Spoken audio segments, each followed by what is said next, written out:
It's great to be back. I spent far too many Wednesday evenings on this stage, I guess, over many years. But I have spent most of my life, or certainly my professional life, studying the planet Mars. Several spacecraft missions, the Hubble Space Telescope, things like that over the years.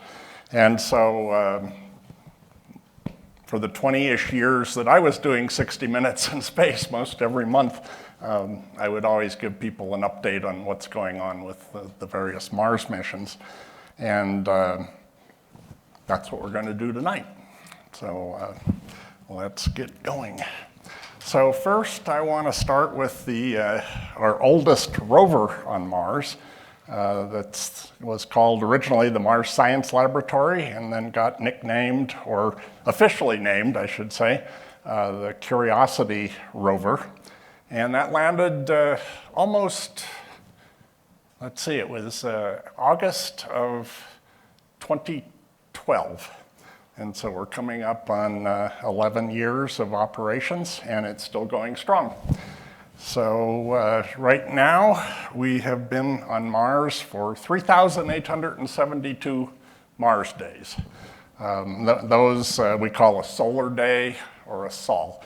The day on Mars is about roughly 40 minutes longer than an Earth day, so we have to give it a title so we don't get mixed up between the two planets.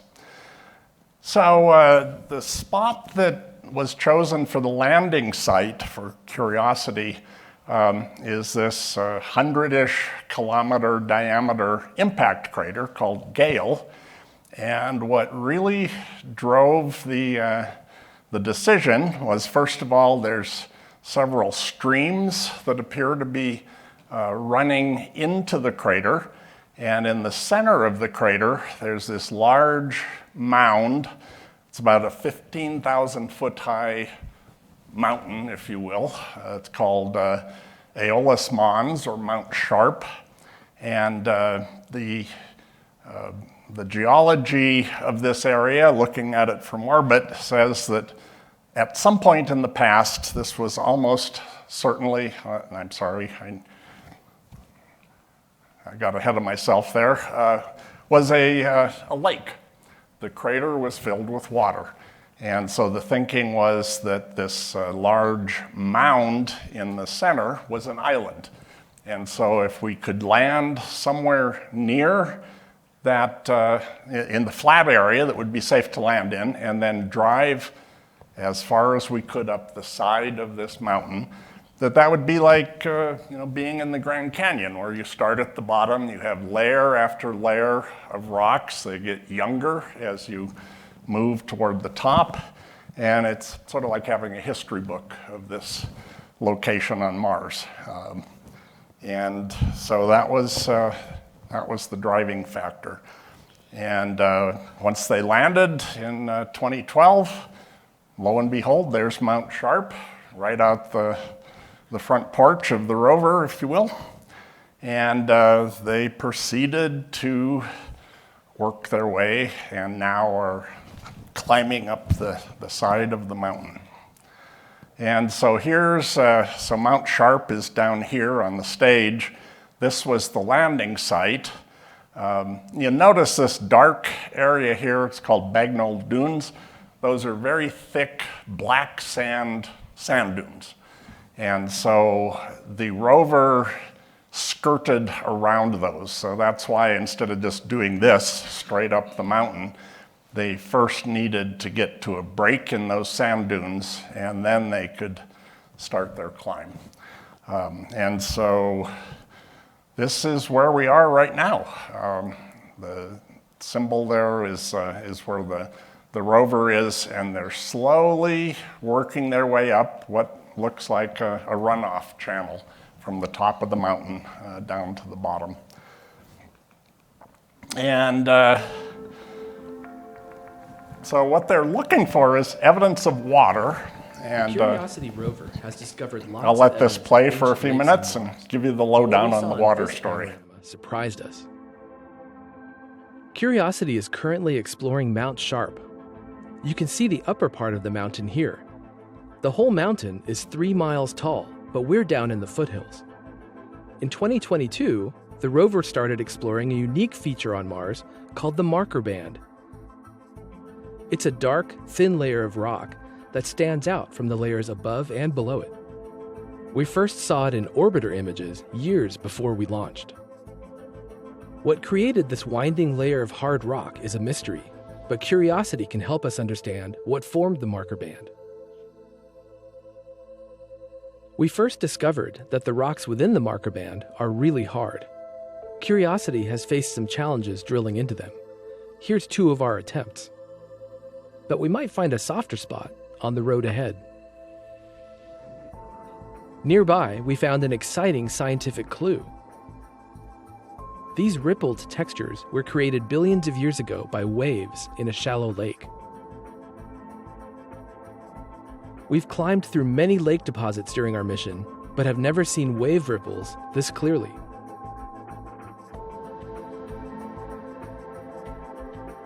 This was especially surprising since the area we're in probably formed at a time when Mars was becoming more dry.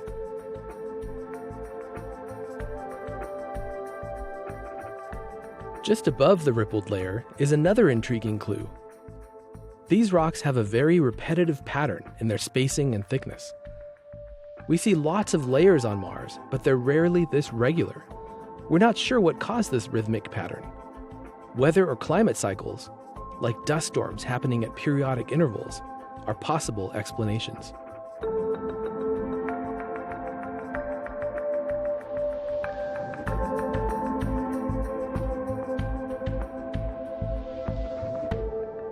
Look at these gorgeous layered hills and cliffs that Curiosity is headed toward. If this was on Earth, we'd probably make it a national park. In the distance here, we can see debris in a valley called Geddes Vallis. This was washed down here by wet landslides very late in Mount Sharp's history. This landslide debris is probably the most recent evidence of water that we'll ever see. It will allow us to study layers higher up on Mount Sharp that we can't reach since they're so far up the mountain. Curiosity has driven through some amazing scenery, and we've learned so much about Mars's ancient climate. But even after 10 years, there's so much more to explore. Okay, well, that gives you a good overview. And back in the middle part of the 2000s, the story for Mars always was follow the water. The idea was if we could figure out when water existed on Mars and how long it existed, that might give us some clues on if life ever existed there. And right now, the climate on Mars, or the atmospheric conditions, are such you cannot have liquid water. It either evaporates or it freezes and then evaporates. So it's a very different place than when we had all this water in lakes and rivers and perhaps oceans running around on Mars. So that's what we're trying to figure out. And these are just some higher resolution views along the way of some of the things that were shown in that video. I always love seeing the rover tire tracks through these dunes. It certainly gives you an idea of how much progress you've made. And this is just a close-up of some of these very flaky individual layers in rocks, very fragile. And this almost certainly was laid down underwater. And this is that ripply texture that was talked about in the video. One of the things that has been happening with Curiosity, so the wheels, there's 6 wheels, and they're about yay big in diameter. They're carved out of a solid block of titanium. And what happened as they were driving along early in the mission is the wheels are thin enough that sharp rocks actually poke holes in them. And so this started becoming a big concern, because if you actually had a crack that would go all the way across the wheel, then potentially the wheel would fail and then you become a stationary lander instead of a rover, and that's not really what you want for this mission. So they've been very careful over the last 5-6 years, whenever they're driving to a new location, to try and avoid driving over large, sharp rocks, even smaller, sharp rocks. So things like this would be something you would turn around and figure out a different way to proceed. And so they've actually had a great deal of success with that. The damage is already done, but it's not getting worse very fast. So that's the good news. I just wanted to sort of take a quick diversion here. This is Earth, not Mars. But this phenomenon we can actually see now in the summertime. It's called night shining clouds, or noctilucent clouds. And what these are is they're probably about 80 kilometers high, so very, very high. And it's where micrometeorites hit the Earth's atmosphere. They vaporize, and it leaves what's called meteor smoke in the atmosphere. It's just very, very, very fine dust. And if there's water that's carried that high where the dust is, then the water will condense onto the dust grains and form ice crystals. And I think this gives you an idea. So if you're standing here and the sun has set, half an hour or so from where you're looking, so this would be a direct line to the sun. And so the observer can't see anything that isn't lit by the sun. It's everything, the sky would be dark. But if something is this high, then the sunlight is actually hitting that really high cloud, and that's where these come from. And so you can see them for half an hour to an hour or so after sunset. And it's worth keeping your ear to the ground on this, because you can see them in Colorado occasionally. Typically they're closer to the pole, but every now and then, as far south as California, you can see these if you're in a location that doesn't have a lot of light pollution. And so keep an eye out.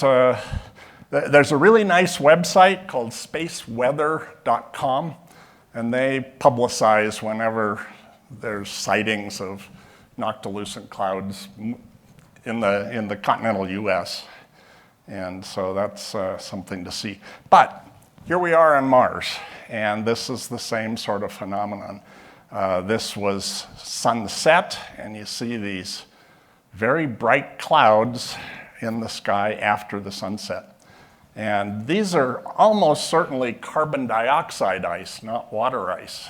They're high enough that the atmosphere is so cold that the carbon dioxide in the atmosphere is freezing out. So just a nice diversion.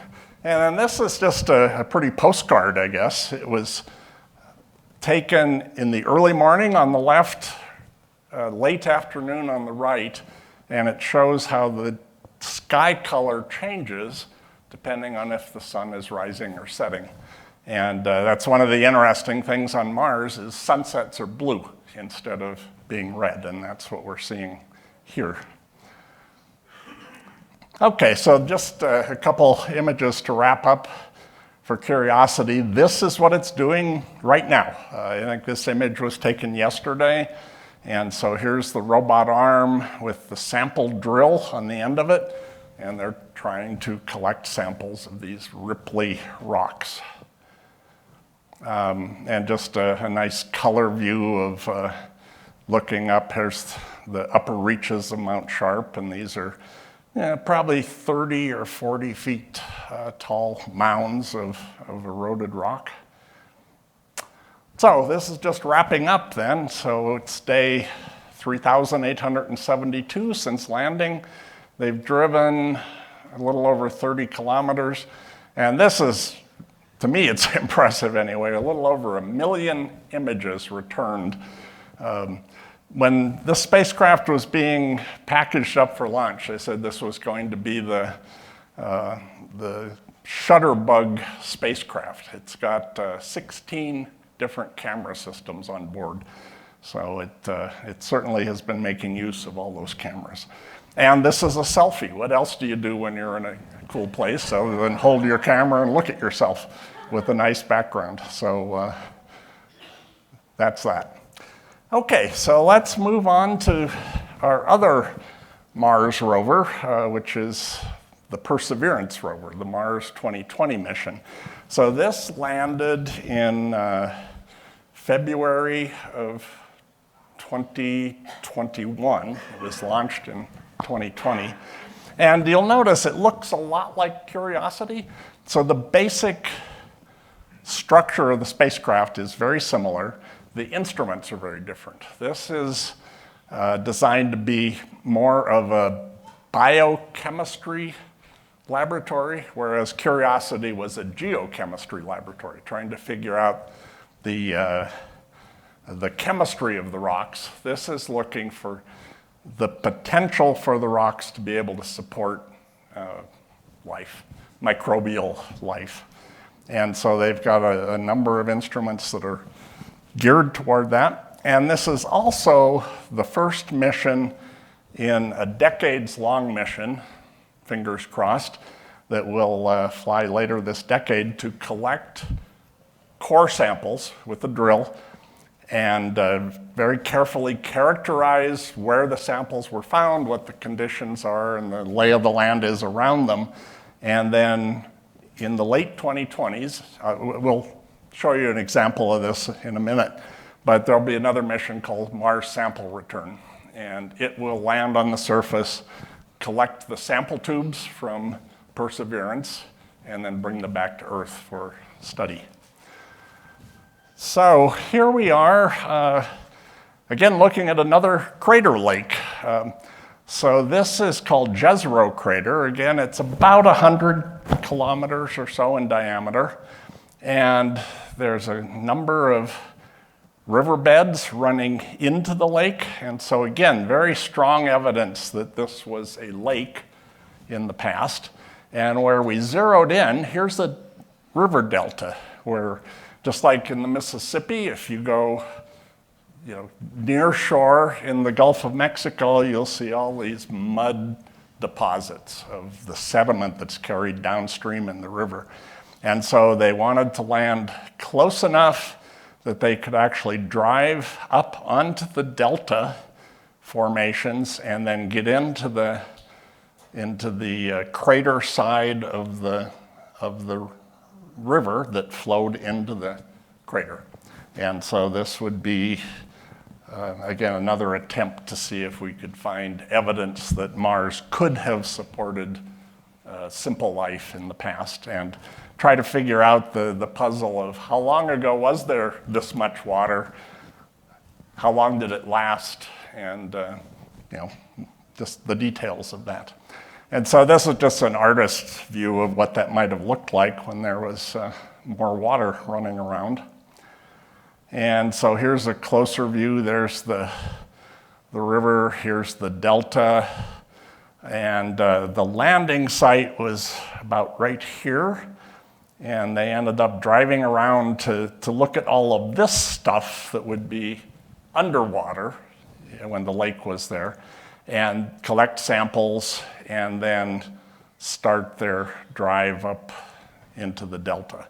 And so that's what the first 2 years were sort of doing this back and forth. And right now they're sitting about right there. Oops. So I just wanted to give you an overview of how you actually drive a rover like this.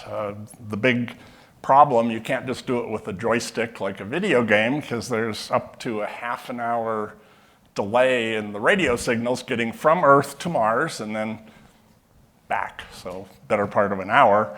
By then you could have driven off a cliff, and so the rover actually has to figure out its own way. And it's much too slow to say, okay, today we'll move to the edge of the stage, and that's it. Tomorrow we'll turn 30 degrees and drive into the audience. What you do is say, okay, 100 meters from here, there's a rock. Go find it, and the rover figures out its own way. And so that's what. The Perseverance rover is currently driving a 3-mile journey to get to the Jezero River Delta. I'm Tyler Del Sesto. I'm a rover driver for NASA's Perseverance rover. We're here at NASA's Jet Propulsion Laboratory, where the rover drivers are planning the drive. We use 3D monitors and 3D glasses to look at the terrain around the rover, and that 3D environment is created from images taken on the previous day on Mars. Over the past year, the rover drivers have taken a very active role in Perseverance's drives. Currently though, we're just trying to drive as far as we can every day, so we're relying more on Perseverance's self-driving capabilities. That means instead of the rover drivers choosing exactly where to turn and what rocks to avoid, we're letting Perseverance choose on its own. We give it specific stops along the route, but it chooses how to get there, and we trust it to avoid the hazards along that path. The rover's self-driving ability is very similar to self-driving cars on Earth, but there are different challenges. Perseverance needs to look at rocks, sand, and other types of hazards like craters and large things like cliffs, and it needs to avoid these to keep itself safe. This is one of our tools to look at how drives performed on Mars. This is the actual map the rover created on board using its left and right cameras. As the rover drives this path, it's using this map to identify which paths are safe to drive. Perseverance's self-driving software is a big improvement over previous rovers, which also had self-driving capabilities. Perseverance is able to process and analyze images while the wheels are still in motion. Previous rovers, like Curiosity, needed to stop, then take images, and then process those images before choosing a safe path. Perseverance is able to do all of this while driving. We call this a thinking while driving capability. The Perseverance rover has already broken all of the driving records from previous rovers. This means we're able to drive farther every day than the previous rovers ever were able to. The Perseverance rover has a top speed of 0.1 miles per hour. Now, that doesn't sound very fast, but that does enable us to drive over 300 yards every day and keep the rover safe. Perseverance's self-driving ability is very important to this mission.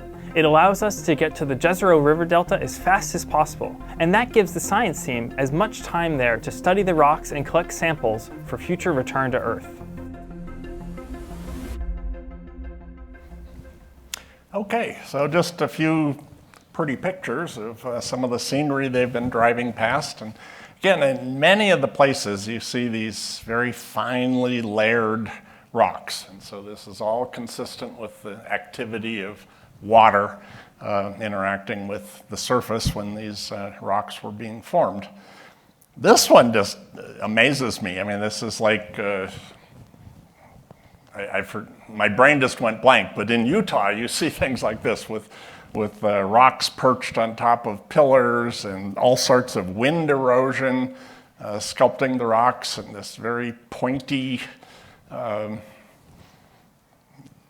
what's left of a much bigger rock. So it's an interesting challenge for the rover drivers, for sure.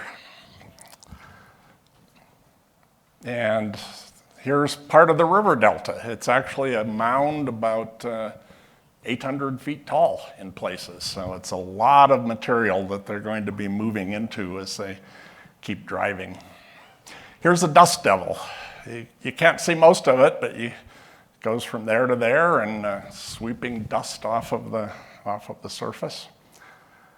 So let's talk a little bit about collecting the samples that I already mentioned. So this is the rover has this robotic arm. It can reach out about 8 feet from the rover. It's got a shoulder joint and an elbow joint and a wrist joint. And on one of the instruments on the end of that is this core drill. And so these are sort of feelers on the edge as you're positioning the drill, that it puts them at the right distance.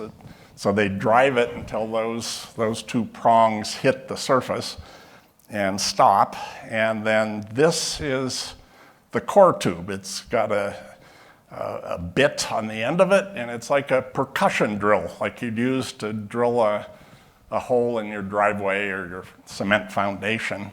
And it's about the size of a little bit smaller than a quarter. And they can fill that with a core of whatever they're drilling into. And so here's an example looking at the end of that sample tube, and you can see there's some pieces of rock that are in the center of that. And one of the things they also have, it's effectively like a grinding wheel, and that they try the rock first to see what it's going to look like when you grind away just the outer rind of the rock. And so here's where they did that. And this got everybody really excited because you see these little pebbles here. So that's probably smaller than a BB or a piece of buckshot, but they're all over the place. And this rock has some of those pebbles that are embedded in the rock. And so to a geologist, what that shows is that this is the far end of the river delta. All these little rocks started probably many, many miles upstream, and as they get carried downstream, the water tumbles them, and it wears off all the sharp edges and makes them rounded like that. And so if they can collect a sample in this sort of stuff, not only do they have these rocks that came from elsewhere, but then they've got the cement that's holding it all together, the stuff that is dissolved in the water that was in the river. And then when that starts drying out, it's just like if you have salt water, you let it dry out, you'll have the salt crystals left in your glass. It's the same sort of thing here.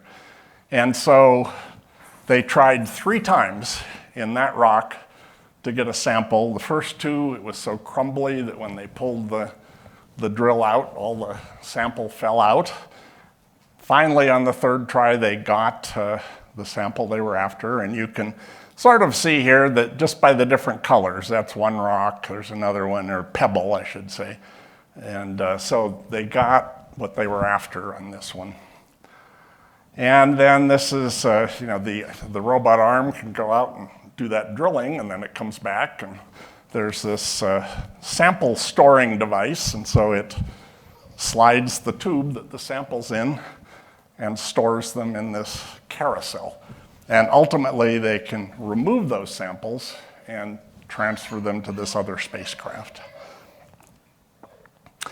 Okay, so the other sort of the star of the show here, other than the rover itself, is this little drone that they carried along. It's called Ingenuity. So it was meant to be an engineering test to see if we could actually build something that would fly on Mars.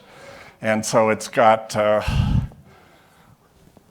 counter-rotating propellers, 2 of them, and a solar panel on top to power it. The body is, I don't know, a bread box, I guess, if people still use bread boxes, a toaster, a big toaster.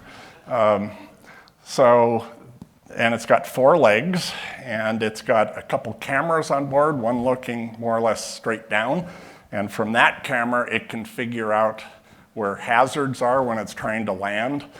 They can program it to sort of follow a particular path, and it can recognize waypoints along the way. And they've actually, the original agreement, or the plan, was that they would do 5 flights of this. The first one, they would just go up and go back down. The next one, they'd move maybe 30 feet off to the side and come back. The next one, they'd go higher, do those back and forth. They just finished the 50th flight, and they're actually using it now in conjunction with the rover, where they sort of leapfrog each other. They use this to get high-resolution reconnoitering of the path that they want the rover to follow, and that's very useful for planning to get from one point to another, or to see things that you didn't even know existed before you got there. And so here's a recap of these 50 flights. So that was the deployment of the drone.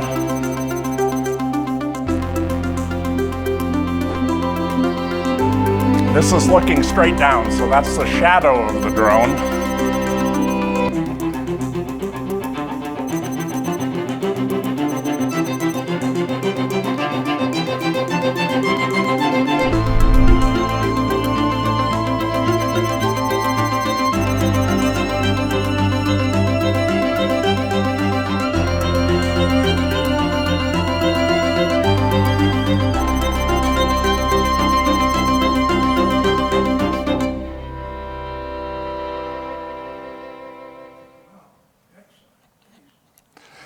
So this is a view from the drone.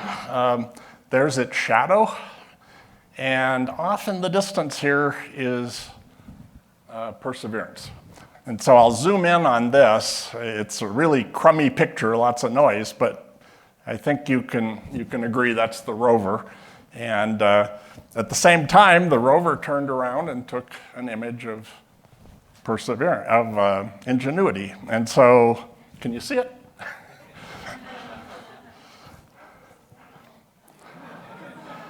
Right there is where it landed, and I think they must be a team of 50 high school students that look at every single pixel to try and figure out where this thing is sitting, because boy, until they did the Aero version, I stared at that thing for about 2 days trying to figure out where it was, and it just didn't happen.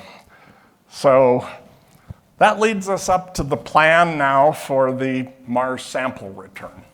And so just to set the context of this is something that ever since I was in graduate school in the late 1970s, early 80s, this mission was 10 years in the future. And so that would have been 1990, 2000, 2010, 2020, and now we're at 2030. But they're actually letting contracts and doing detailed designs. So this is in conjunction with the European Space Agency. And so there's multiple parts here. There's an orbiter that will be launched, and that will have the capability to bring the sample canister back to Earth. And so that's sort of the mothership, I guess. There will be a lander, and the lander will have a robot arm. That's really its only purpose, is to collect samples from the Perseverance rover.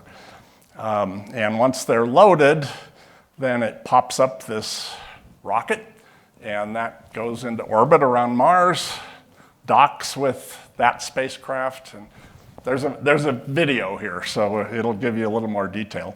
One thing that has just changed based on the success of the Ingenuity drone, originally there was going to be a small rover carried down to the surface. They called it the fetch rover. It would go and find where Perseverance was and collect the samples, bring them back.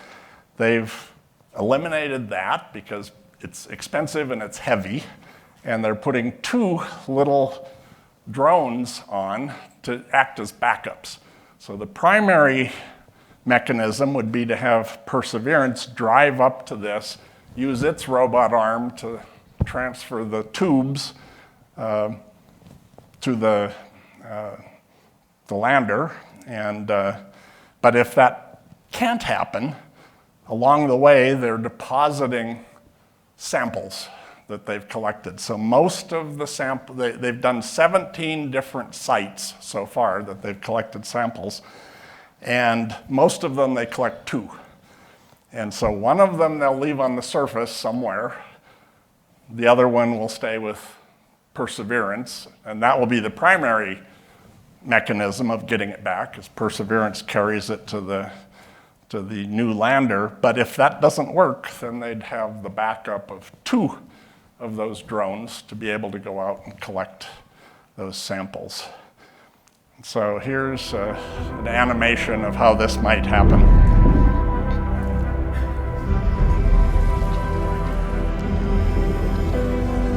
So there's the core drill collecting its samples.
Okay, well, so here's reality now.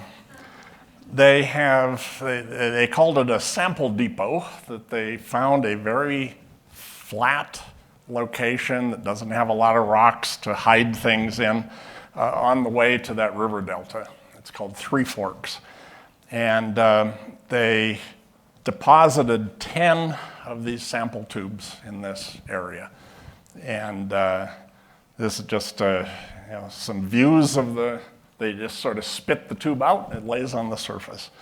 And so here's where all 10 of those are. And the spacing here is designed to support the helicopters, or the drones, that they'd need that much uncertainty to get close to the sample container. And then they have little wheels on the drone that it can drive up to the container, pick it up, and then fly it back. So they have to do 10 round trips to collect these samples. If everything goes well with Perseverance rendezvousing with the other lander, this will never be used. But that's their backup. And so here's the view from Perseverance. So there's one of the, okay, I've stared at this image a long time too, but basically every crook in the path here is where these are, and this actually gives you a little bit of a clue. You can certainly see that one. If you have a nice high resolution screen on your computer, you can see maybe 3 more, and then beyond that, they're just too small. But this is what an artist's rendition of what the sample collector drone might look like. It would have a little robot arm that would reach down with a claw and grab this thing and then fly it back to the lander. And it's got little electric wheels, and so, if it's about the size of this stage is the area they're targeting, and if that's the sample container, it just sort of drives across and picks it up. Okay, so then there's plans. 2 years ago, Ingenuity proved what that we can do the happens impossible. next? We can fly on Mars. Let's talk about what's next.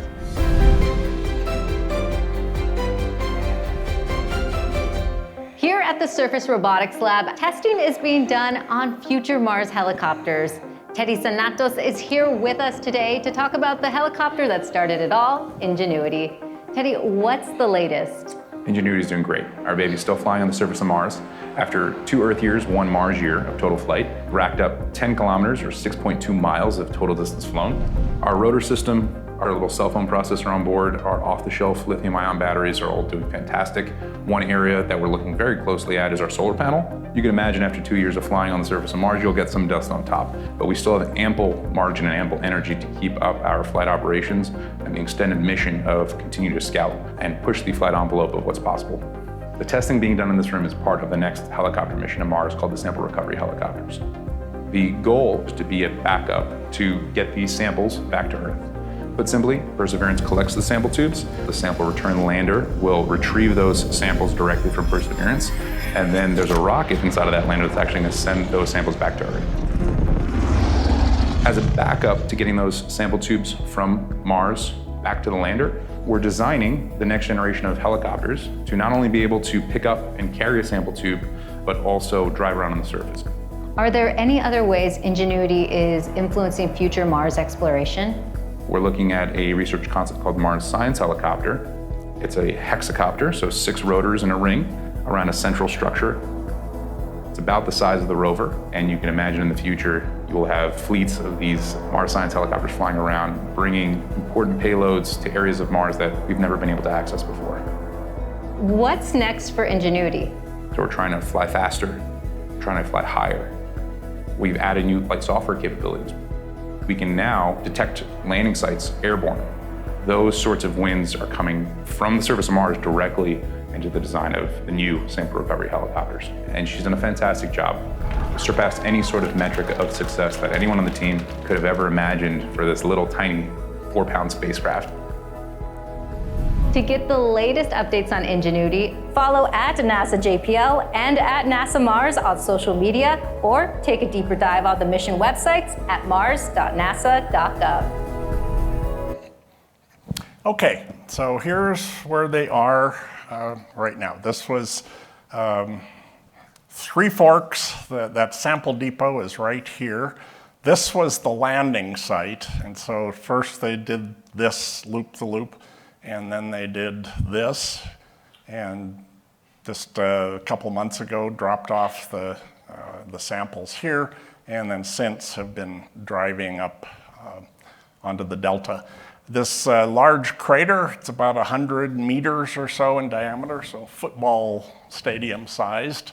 I think that's the next view. The couple of pictures I'm just about to show you were taken right here, looking into the crater.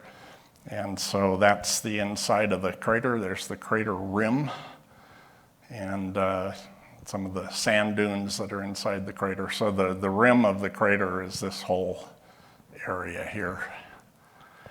And this is another, from orbit, they've seen this. They called it bacon strips, because it just looked sort of like long pieces of bacon, sort of crinkly, and so they've driven up to that now, and you see lots and lots of layers. They're worn off, but there's probably layers like this within the rocks, and then each one of these is another major layer, and so this is going to keep the sedimentary geologists busy for quite a while, especially when they collect some samples of this and bring it back.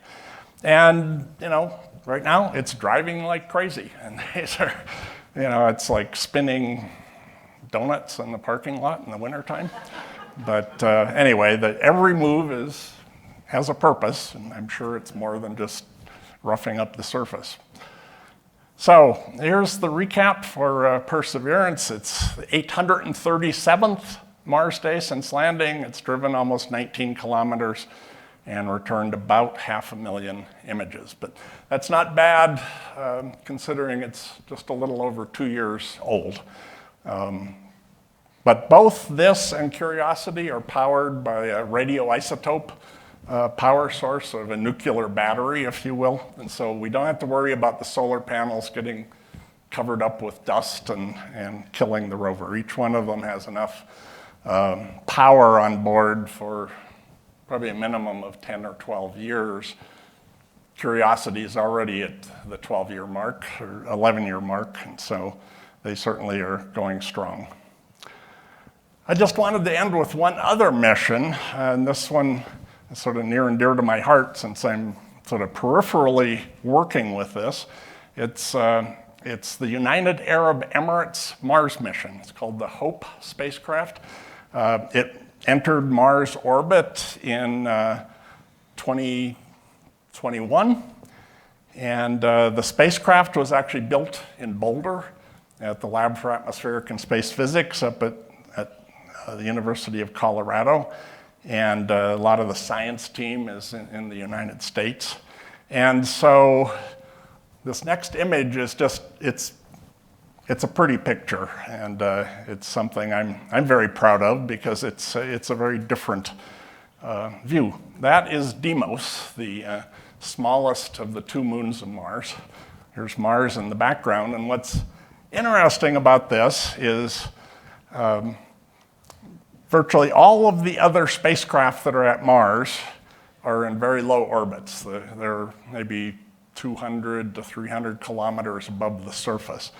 The Emirates Mars mission goes from about 20,000 kilometers to 35,000 kilometers. Deimos is at about 20,000 kilometers from Mars.